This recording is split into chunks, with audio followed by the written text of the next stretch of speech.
organizzatore e collaboratore di Zone Libere, che ci farà quest'anno l'orazione ufficiale.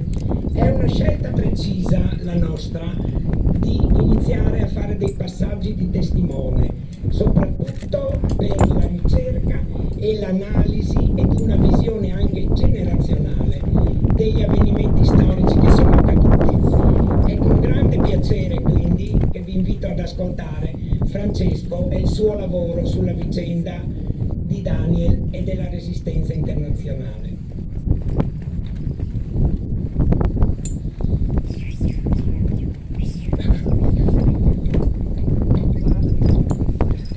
Buon pomeriggio a tutti, tutte e tutto. Ringrazio Bianca Minigutti per le parole sempre lusinghiere e per l'invito a comporre queste poche righe, speriamo non troppo lunghe, e venire qui a parlare oggi di fronte a voi. Eccoci a Clozetto, riuniti su questo punto panoramico che ci permette di vedere fin dove si estendeva la Repubblica Libera Partigiana di Carnia e dell'Alto Friuli in quel 1944. La stessa zona libera, ricordo che è la più grande e una delle più importanti di tutta l'Italia occupata, che il comandante Daniel difese fino alla morte dal tentativo nazifascista di porre fine a quell'esperienza di libertà e autogoverno che, ricordo ancora, era nel pieno del Terzo Reich nazista nell'Adriatic Coastland. Ma com'è possibile che un ufficiale della cavalleria dell'Armata Rossa giunse tra le montagne delle Prealpi Carniche e giunse a mettere a repentaglio tutto ciò che aveva fino alla sua vita per la liberazione dal nazifascismo di una popolazione e di una terra che non era la sua? Daniel Avdev nasce a Noviki il 21 dicembre 1917 e dopo essere diventato un ufficiale dell'Armata Rossa, specializzato nel sabotaggio, prende parte ai combattimenti sul fronte meridionale russo. Viene catturato prigioniero una volta, riesce a sfuggire dall'internamento nazista e viene assegnato a un reparto di disciplina. Dopo un successivo internamento viene catturato dai tedeschi e viene trasferito in alcuni lager tedeschi, prima in Francia e poi sull'Elba. Qui conosce due persone che condivideranno con lui la sua esperienza di lotta, sia nel tentativo di sfuggire da questi campi di internamento, sia qui in Friuli durante la lotta partigiana. Queste due persone sono Alexander Kopilkov e Anton Melnichuk. In momenti diversi i tre riescono a fuggire dal lager e a ritrovarsi in Svizzera.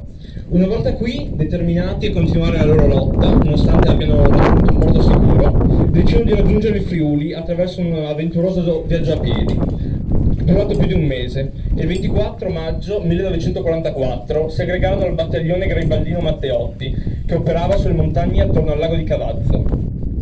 In seguito viene costituito all'interno dello stesso battaglione il battaglione Stalin, composto in gran parte da russi e polacchi, alla cui guida viene appunto designato proprio Avdev, che prende il nome di battaglia di comandante Daniel. Il battaglione viene impiegato inizialmente nella zona tra Cavazzo e Amaro, ma quando l'offensiva nazifascista per scacciare la Repubblica di Carnia, costituita durante l'estate del 44, diviene più deciso e spietato, lo stesso battaglione Stalin viene spostato all'interno della Val d'Arzino. Qui i partigiani dello Stalin, assieme alle brigate Garibaldi Sudarzino e alla brigata Zoppo, riescono a resistere a varie puntate delle offensive naziste, fino a che nell'11 novembre 1944 il gruppo che Daniel conduce per bloccare l'avanzata nazista a San Francesco di Vito d'Asio viene sopraffatto e lui verrà ucciso assieme a un altro partigiano russo e uno polacco. L'ultimo saluto partigiano, come è stato ricordato prima e da altri interventi, viene fatto qui a Clozetto e con le parole di Leonardo Piccotom, capo di Stato Maggiore delle Brigate Garibaldi Sudarzino e del commissario Silos. Mentre i compagni Anton e Alexandr, conosciuti durante l'internamento tedesco, gli rendono l'onore delle armi. La storia e le lotte del battaglione Stalin continuano anche dopo la morte del comandante Daniel e questo battaglione prende parte a ogni parte della strenua difesa delle zone libere e alla sconfitta del nazismo e del fascismo poi, con un tributo di vita altissimo. Questa è la storia di Daniel, che non rende assolutamente la determinazione e la volontà straordinaria che l'ha portato a sfuggire a 2 internamenti in campi di prigionia nazisti, lasciare il punto sicuro della Svizzera per affrontare le fatiche e le incognite prima di un viaggio a piedi durato centinaia di chilometri e poi quelli della lotta partigiana. Eppure oggi non siamo qui a rendere omaggio alla figura di un eroe, così eccezionale in ideali e gesta da essere rara se non l'unica. Rifiutiamo l'arida tendenza al culto della personalità, sia per ciò che la lotta partigiana ci ha insegnato, sia perché storie come quella di Daniel costituiscono il nucleo di cos'è stata la resistenza partigiana, una lotta internazionalista che travalicò ogni confine e frontiera.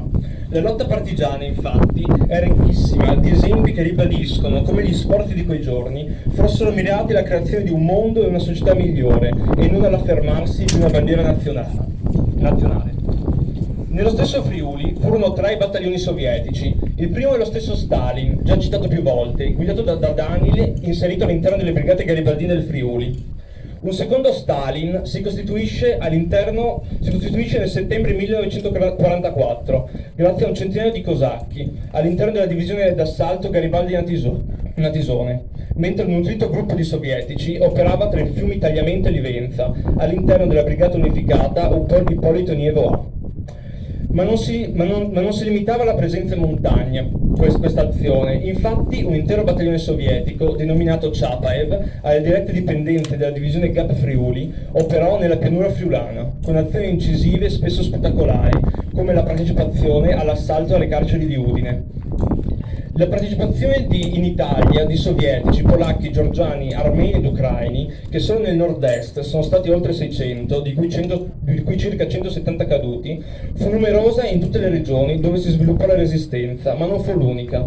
Infatti mi è particolarmente a cuore ricordare questo: numerosissime persone di origine jugoslava, provenienti dai campi di prigionia fascisti, come quelli di Visco e Gonars, presero le armi contro l'oppressore nazifascista.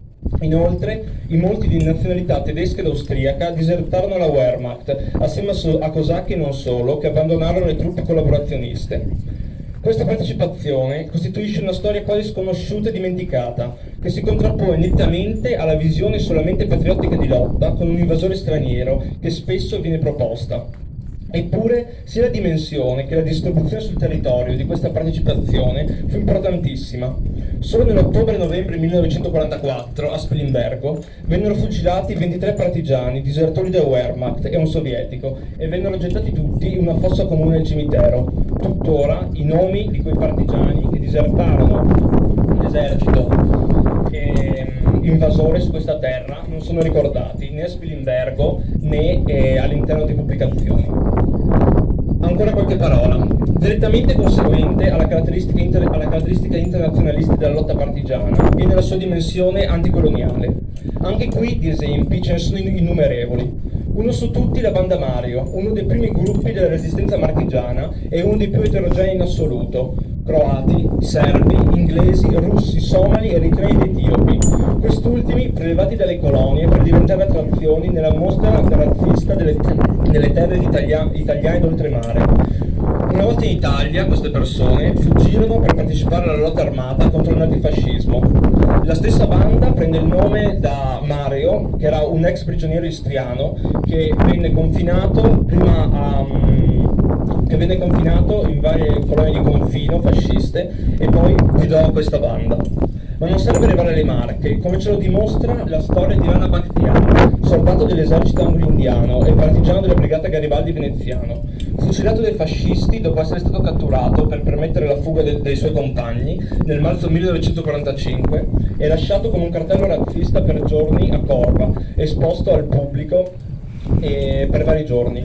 Oppure la storia di Rudolf, sudafricano nero dell'esercito inglese, che fuggito da un campo di concentramento si arruolò nelle brigate Osoppo, trovando la morte durante l'attacco al castello di Pielungo e la successiva rappresaglia partigiana.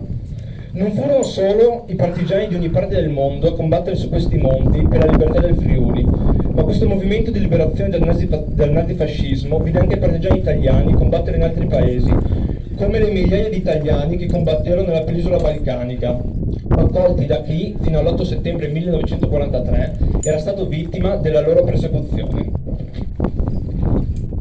Resistenza internazionalista, anticoloniale ed antirazzista quindi, ma soprattutto lotta che non si fermò al 1945.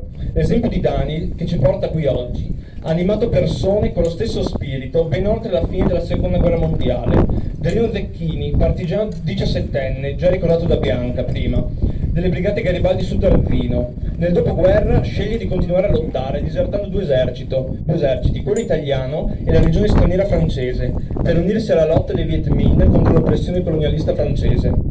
Oppure Lorenzo Orsetti, nome di battaglia Tego Serpiling, che si spinse fino al nord-est della Siria per combattere contro l'ISIS a fianco delle forze della milizia curda di unità di protezione popolare YPJ, trovando la morte nei pressi del confine dell'Iraq nel 2019, dopo 2 anni di lotta. Ma anche Eddie Marcucci, perché il nostro non è un culto di morte e non è un culto di caduti, ed è giusto anche ricordare che combatté per la libertà di tutti i popoli e sopravvisse. Ex combattente delle JPJ, che è tornato in Italia tuttora, è sottoposto alla sorveglianza speciale per la sua partecipazione alla lotta contro l'ISIS.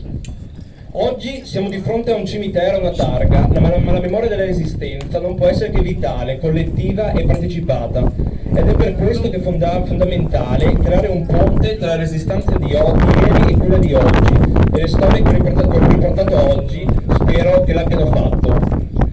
Viva i partigiani, viva le partigiani, viva i ribelli, morte al fascismo, libertà ai popoli.